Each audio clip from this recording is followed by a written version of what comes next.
Colorado Springs, Colorado.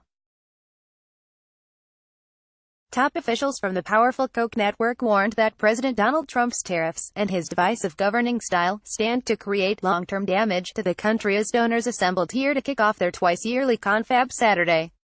The network, helmed by billionaire Charles Koch, fired the warning shots after weeks of tension with the White House over Trump's tariffs, which are in opposition to the Koch network's free market worldview.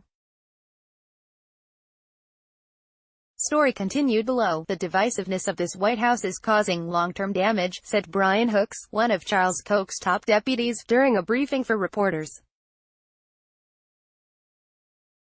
When in order to win on an issue someone else has to lose, it makes it very difficult to unite people and solve the problems in this country.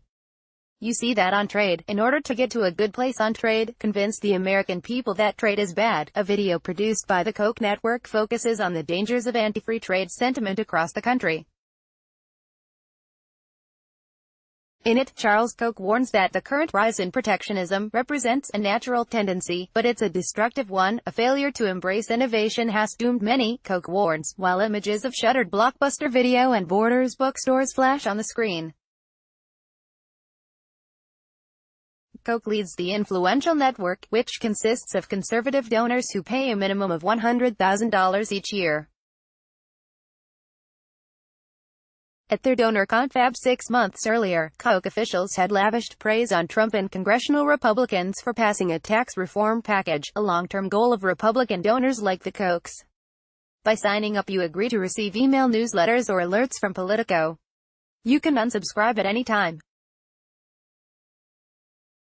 This weekend, Hooks said there was a lack of leadership on trade and other issues that includes the White House and a number of politicians who are following that lead. Koch officials called on Washington politicians to strike more bargains and build more coalitions across the aisle, which, they said, the Koch network is working to do on immigration and prison reform. However, the Koch network is not changing its plans to spend $400 million during the 2018 midterms, officials said.